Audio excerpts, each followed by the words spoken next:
Hello, everyone. This is Barry Moore, President and CEO of the Better Business Bureau, serving Central Virginia.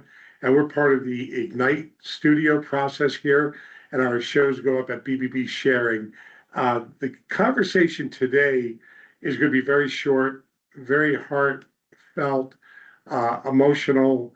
But this is important because, unfortunately, I don't know the stats, the statistics on how many people go through this, but it's not doom and gloom because it's reality once you live it. But a lot of people take the birthing process for granted. They have children.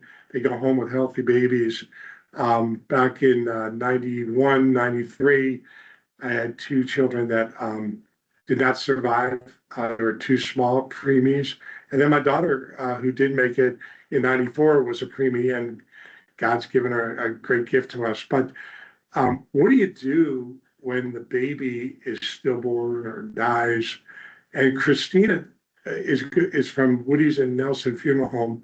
I'd like her to introduce herself and really answer that question. What happens when mom and the dad, because the dad's involved too, and I'll never forget that. It always seemed to be towards my wife, and that was fine. I got through it, but the attention and the grieving never seemed to get over to my side. I went back to work the next day. But Krystina, introduce yourself and maybe try to answer that question if you can. Sure. My name is Krystina Diman. I'm a licensed funeral director in Virginia. I am the president of Woody Nelsen Funeral Homes, Better Business Bureau board member. Happy to be here. So it's a great question. It's very personal to me. My sister was born sleeping when I was 7 years old, and so I have a different perspective. I have it more from the child perspective of that. But Yeah. when couples lose a baby, it's traumatic. I mean, there's really no other way. It's a whirlwind of trauma in its own self. And so the hospital has, protocols and things if you're there, like when my sister died. I mean, they try to do the best that they can in that turmoil of a situation, but the family is left to make decisions. And it really, there's gestational considerations that go into that, how far along was the mother. But ultimately there's decisions that need to be made. That was a precious child to that family. And do you want to have a service for them? They were a person, they had an impact on your life, no matter how short that was. And so that family is then faced with making those decisions of where do we go, who do we call, what do we do? And so funeral homes, ours in particular, we don't charge for that sort of thing. We don't believe in that. And so, I hold that true and hold that value in my heart that, families, that it's traumatic enough. And it's usually, in most cases, spontaneous. It's not something that's planned for. And so we don't charge for those sort of services, and we're there to support those families during that time. This is a short conversation, emotional for sure for both of us, as we both lived it.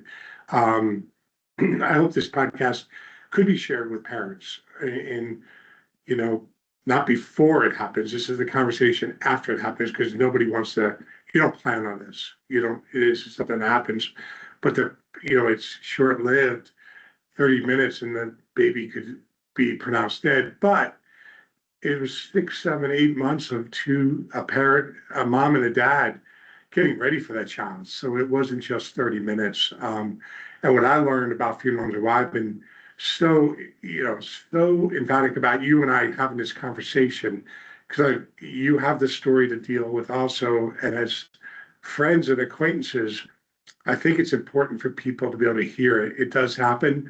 I'm not going to use the word okay, but when John Gleason up in New Jersey came down to the hospital and said, Barry, I'll take care of all this, and no charge. I didn't have to do anything. And we went to the funeral home and then the grave site. And, today is January 12th. As I told you, our boy was born on January 12th and my daughter was February 19th. So 2 rough days to get through, even though it's 33 and 34 years later. It doesn't get any, I can't say it gets any easier. You still remember it, but nobody cares. And one of the things, if you're a family member, I want to share this. And if you have anything else to add, Krystina, if you can remember, you were a lot younger, you were a child. I was a grown man and a father, but I went back to work and one guy, I was the boss, and one guy said, "Oh, really sorry. What happened?" And what do they do? Just throw the baby in the garbage. That's the ignorance that exists. And at that emotional point, I'm glad I had my factors. I was probably medicated. I was on Valium, and thank God, because that would have turned really bad. And that's the insensitivity. I remember my aunt had a stillborn, and my mom never recognized it as a baby, and I was her sister. And so families really have to stop and get information. And talking to your company, Woody's and Nelson, and what you offer is a good therapy and a good grieving process, if you will. So, It anything you is. would add to that? It's not pleasant, Barry. It's not something that anybody necessarily plans for. Some cases you do if you know early on that something is not right, but most of the time it's not planned, and so it just there needs to be some education out there around it, and I think even though it's not pleasant to talk about and it's not pleasant to think about, it is a reality that it could happen. And so from my perspective, my sister, I kind of use that as therapy. I use her and that situation as therapy. And really I attribute her to why I do what I do. And so she has unknowingly propelled me into working with families. I'm a big proponent of childhood grief. There's lots of resources out there for parents, but there's not always enough resources for children. What I want people to know is that children and little people grieve too.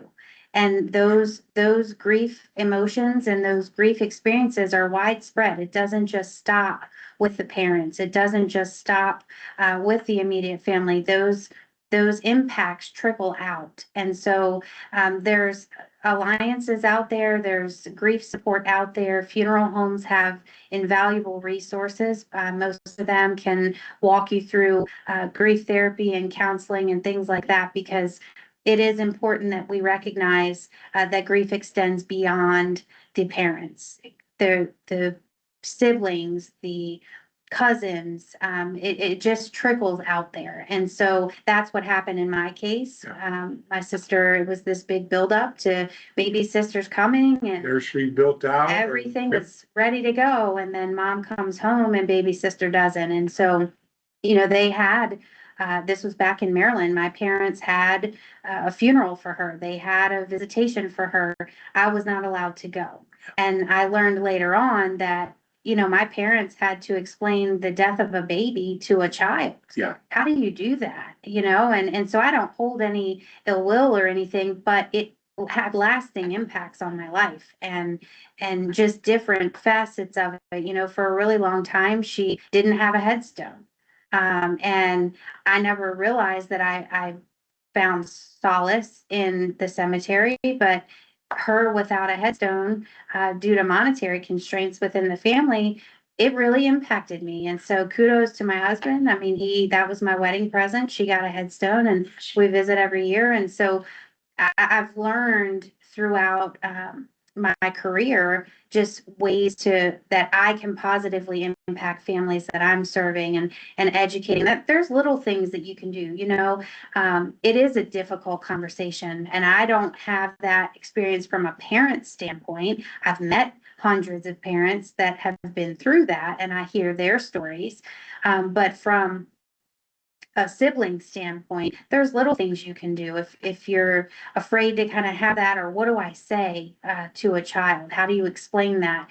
Ask them what death looks like to them. That's a great segue into tell me how you feel, and let them explain it to you, and then it just happens organically from that. Or draw me a picture.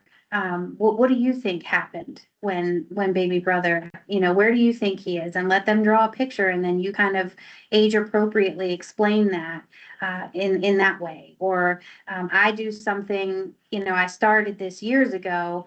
I do something called a teddy bear ceremony. So if we have a ceremony for an angel who passed, I will provide any children, and it doesn't even have to be a child. It can be a grandparent. It can be, an aunt, an uncle, anybody.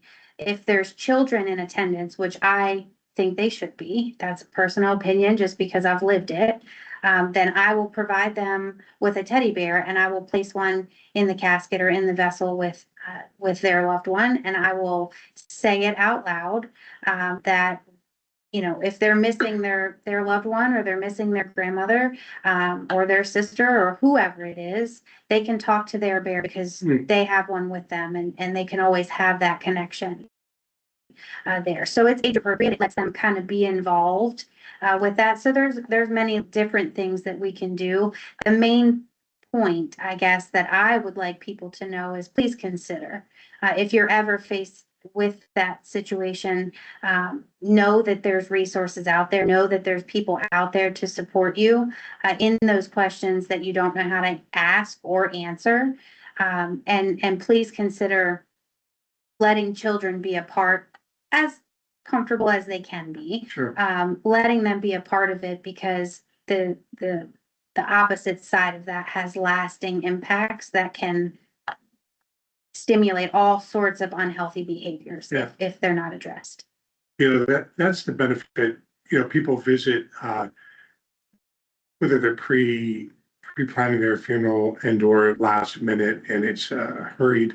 That's one thing that, Krystina, for the infants that we're talking about, what a special place. I know you don't deal with every client, you have staff, but boy, if I lost a child today, I would hope I know you, and that I would seek you out, and I think you would make time for me and my wife, the mom, to talk with you, because you have an insight that the other staff members don't have. Just like mortuary in the military, what you've dealt with, any military spouse or any military person dealing with you personally because of your background. So that's what Woody's and Nelsen offer right here locally. Somebody might be listening to this podcast, great, in Idaho, and that's fine. They might not meet you, but I hope these, 12 minutes of words, stories. I always volunteer. Hey, if you go through this, call me. I'll help you. There's support groups. Sometimes it's just easier talking on the phone. I'll never forget when prostate cancer. I talked to 5 men I will never meet somewhere around the country because there's support networks out there. Absolutely. So anyway, I thank you for your time, and I hope you guys share this podcast out with anybody dealing with this situation. And you never know, every day things change. So thank you very much. Thanks so much, Barry.